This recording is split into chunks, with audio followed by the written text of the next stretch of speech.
En Colombia existen más de 80 pueblos indígenas ubicados principalmente en los departamentos de Guajira, Guainía, Vaupés, Amazonas, Bichada, Cauca, Nariño y Putumayo, representando un aproximado del 3.5% de la población nacional. Estas comunidades se pueden dividir en 3 grupos dependiendo del nivel de permeabilidad de su cultura y qué tan abiertas o cerradas se encuentren frente a la cultura occidental. Cada grupo presenta algunos rasgos que le permiten tener una identidad cultural definida, como la lengua materna, costumbres, creencias, tradiciones, gastronomía, medicina tradicional, normas, jerarquías y otros aspectos que los diferencian. Entonces, ¿qué significa tener una identidad? En un momento lo sabremos. Primero, veamos la historia de Zuli. Zuli es una niña de 8 años que cursa tercero de primaria. Ella vive con su hermanito, su papá, su mamá y su abuelo. Ellos pertenecen a una población indígena de Colombia. A veces Zuli escucha a su abuelo hablar con sus amigos, pero no entiende lo que dicen porque hablan en su lengua nativa.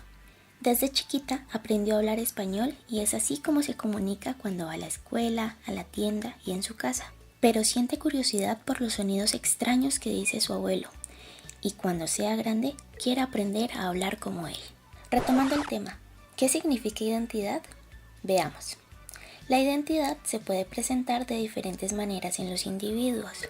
Tenemos la identidad personal y esta se refiere al concepto que una persona tiene de sí misma y de los atributos que la caracterizan y la diferencian de otros seres humanos, es decir, lo físico, social, espiritual y moral. Además, existe una identidad colectiva y surge de la organización en búsqueda de un bien colectivo, a pesar de tener características diferentes. También podemos hablar de una identidad social, debido a que estamos en interacción con otras personas. En estas interacciones se da lugar a la creación de grupos sociales que comparten características generales. Por otra parte, la identidad se ha visto transformada debido al proceso de globalización que se ha expandido en las últimas décadas. ¿Y de dónde viene la globalización? Tuvo inicio con la expansión posterior a las guerras mundiales, momento en que los países ganadores se presentaron con una idea hegemónica como ideales de salvación mundial. La globalización trae consigo un proceso de homogenización cultural, en el cual una cultura dominante invade o capta a una cultura local, causando que sus costumbres, ideas o valores se vayan transformando, pudiendo causar la pérdida de su identidad para adoptar o asimilar una cultura más global.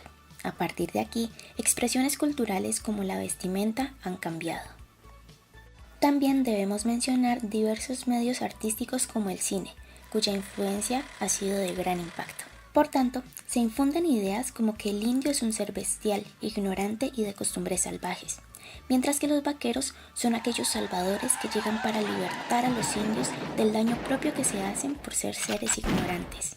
Y, a pesar de tener idea de los grandes conocimientos que poseen estos pueblos indígenas, somos presos de las ideas impulsadas por esta globalización, haciendo que veamos a estas comunidades como pueblos inferiores y sin importancia. Sin embargo, y pese a todas las amenazas que las nuevas tecnologías y la globalización representan para las comunidades pequeñas, también traen beneficios para la humanidad. Primero, se presentan como herramientas de divulgación de información. Antes, las noticias tardaban un poco más en llegar. Ahora las tenemos a nuestro alcance de una manera muy rápida y en diferentes dispositivos que brindan información que no siempre es muy confiable. Y segundo, tenemos plataformas de interacción que cubren gran parte del mundo, por medio de las cuales se puede lograr una expansión de estos conocimientos buenos y malos, generando nuevos elementos que entran a formar parte de la identidad personal. El diseño y las nuevas tecnologías son herramientas que pueden contribuir a las comunidades de manera positiva con el empoderamiento de la identidad y su cultura, aprovechando la globalización como la oportunidad de visibilizar las culturas y su riqueza material e inmaterial.